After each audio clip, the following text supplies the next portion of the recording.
Very good morning friends. कैसे हैं आप सब लोग। मैं आपकी होस्ट लता आप सबका अपने इस वीडियो को देखने के लिए बहुत शुक्रिया अदा करती हूँ। फ्रेंड्स, कल मैंने एक वीडियो अपलोड किया था जिसका टाइटल था डिप्रेशन से बाहर कैसे आएं। और उस वीडियो को आप अगर देखना चाहें, सुनना चाहें रादर, तो आप दोबारा सुन सकते हैं। उसमें मैंने बस एक ही टिप शेयर करा था कि अगर हमारे को किसी न किसी वजह से कोई सदमा है या डिप्रेशन है, तो हमें सबसे पहले अपनी उस अवस्था से बाहर आकर के अपने से जो नीचे हैं लोग, जिनको इंसानी मदद की ज़रूरत है, उनके पास जाना चाहिए और उनको अपनी हेल्प ऑफ़र करना चाहिए। तो ये वाला टिप जो है, ये मेरे ज़िंदगी में तो बहुत कारगर सिद्ध हुआ है और इससे मुझे बहुत लाभ हुआ है।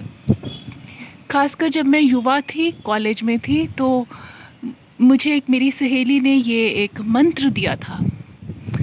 तो आप अगर चाहें तो दोबारा से उस वीडियो को सुन सकते हैं।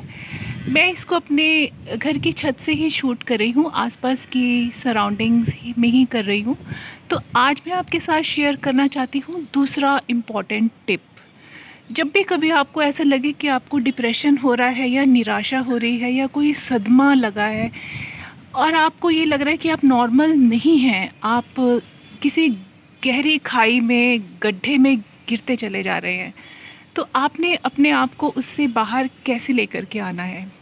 फ्रेंड्स, कभी कभी क्या होता है, हम अकेले होते हैं और हमारा दिमाग वो चीज़ें सोचने लगता है जिससे हमारे अंदर घबराहट, अकेलापन और डर बढ़ने लगता है। हमें निराशा होने लगती है, हमें बहुत कमज़ोरी महसूस होने लगती है, हमें उन चीज़ों के उत्तर नहीं मिलते कि हमारे साथ ऐसा क्यों हुआ। कभी कभी वक्त लगता है कारण जानने के लिए कि हमारे साथ ऐसा क्यों हुआ, लेकिन उस सब के लिए हम अपना प्रेजेंट बर्बाद नहीं कर सकते। तो जब भी आपको कभी ऐसा लगे कि आप उस गहरी खाई में, निराशा की में गिरते चले जा रहे हैं, आप सिंक होना शुरू हो गए हैं, आप अपने अंदर के विचारों को तुरंत नोट करें। उनको चाहे तो डायरी पे लिख लें कि आप क्या सोच रहे हैं। आप जो जो भी सोच रहे हैं ना, उसको सोचना बंद करके उसको अपनी डायरी में, किसी कॉपी में, किसी कागज़ में उतारना शुरू कर दें। प्लीज़ प्लीज़ प्लीज़ सबसे पहले ये ज़रूर करें कि आपको खुद को एहसास होना चाहिए कि आप अपने दिमाग को किस दिशा में ले जा रहे हैं। हम साइकोलॉजी में इस टेक्निक को कैथारसिस कहते हैं, CATHARSIS। कैथारसिस का मतलब होता है उल्टी करना। मतलब ऐसी वैसी उल्टी नहीं जो हम नॉर्मली करते हैं, लेकिन अपने अंदर जो नकारात्मक विचार आ रहे हैं उनकी उल्टी बाहर करना, कॉन्शियसली करना। जो हमारे अवचेतन मन में, सब कॉन्शियस माइंड में जो विचार चलते रहते हैं, दिन भर आते रहते हैं, उसमें पॉजिटिव भी होते हैं, नेगेटिव भी होते हैं, तो तंग हमें करते हैं नेगेटिव विचार। तो आपने सबसे पहले क्या करना है, कैथारसिस करनी है। उन सारे विचारों को आप अपनी डायरी में लिखें और उसको जितना, जब तक आप लिख सकते हैं लिखते जाएं, लिखते जाएं। किसी से शेयर करने की कोई ज़रूरत नहीं है। सबसे ज़रूरी होता है, आज के जो हालात हैं, कलयुग है, हमें खुद ही अपने आप को मज़बूत बनाना है। हमने अपने आप को इतना मज़बूत बना लेना है कि हम दूसरों के काम आ सकें, ना कि हम इधर दोस्तों के पास भागे, रिश्तेदारों के पास भागे और मदद के लिए साइकेट्रिस्ट के पास भागे। ये नौबत नहीं आने देनी है। हमने अकेले ही अपने आप को बदलना है, अपने आप को मजबूत बनाना है। ठीक है, कैथारसिस आपने कर ली, घंटा 2 घंटा, जब तक आपको लगे आप सब कुछ लिखते जाएं। बचपन की कोई याद, कोई हादसा हुआ हो, या किसी ने धोखा दिया हो, या किसी रिश्तेदार ने चीट किया हो, या बिज़नेस में किसी ने चीट किया हो, या गर्लफ्रेंड या बॉयफ्रेंड जिसने भी आपकी सच्चाई का फ़ायदा उठा के आपको चीट किया हो, आप सब लिख डालें उस पेपर पे। फिर आप उसको बंद कर दें। आप ये महसूस करेंगे कि आप कितना हल्का महसूस कर रहे हैं। लेकिन ये अंत नहीं है। उसके बाद आपने क्या करना है, उस जगह को छोड़ देना है। आप अगर किसी कमरे में हैं तो आप बाहर चले जाएं। आसपास आपके पेड़ हैं तो पेड़ के नीचे जाके बैठ जाएं। और आपने अपने आप को, एक खुद को ही आशा देनी है कि ज़िंदगी बहुत बड़ी है, ज़िंदगी यहाँ पे ख़त्म नहीं हुई है। ठीक है। और फिर आप क्या करें, किसी वॉक पे जाएं। जितना हो सके आप थोड़ा सा आप नेचर में समय व्यतीत करें, और फिर आप जब वापस घूम के आएंगे आपको एक अपने अंदर एक अंतर ज़रूर महसूस होगा। दोबारा से इस कॉपी को पढ़ें तो आप चेक कर सकते हैं कि क्या अभी भी वो विचार आप में हैं कि नहीं। एकदम से ये नेगेटिव विचार ख़त्म नहीं होते, कैथारसिस की और भी ज़रूरत पड़ती है।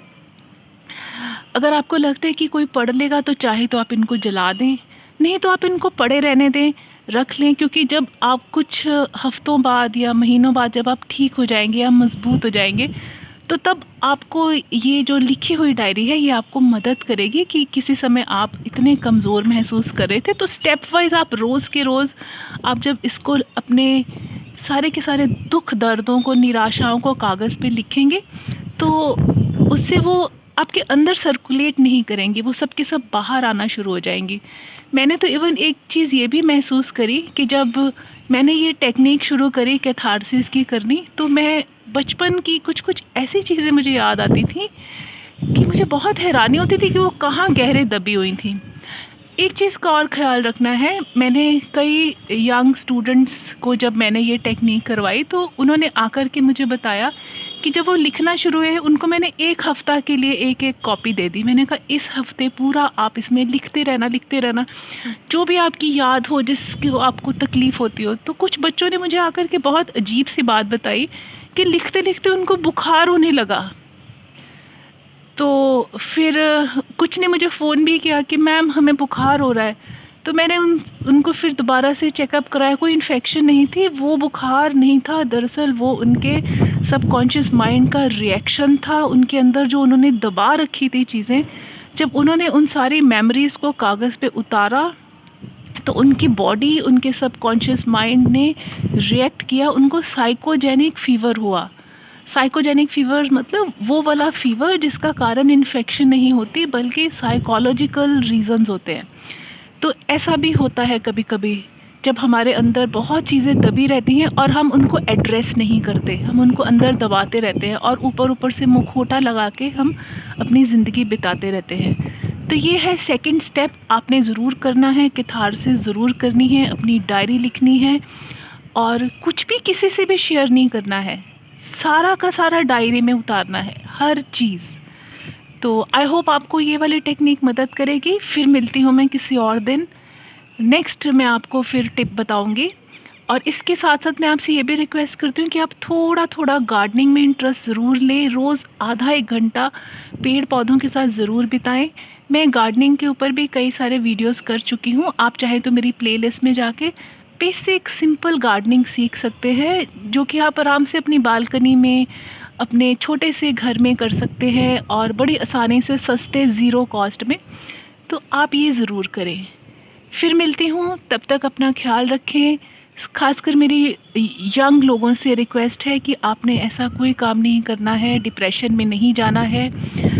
और फ़िलहाल जो हम सबको इतना तकलीफ़ हो रही है सुशांत सिंह राजपूत जी की वजह से, मेरी सबसे गुजारिश है और मैं भगवान से भी प्रार्थना करती हूँ कि आगे ऐसा और ना हो। बस ये जो हो गया ये हो गया, कोई और ऐसी हरकत ना करे। Thank you so much.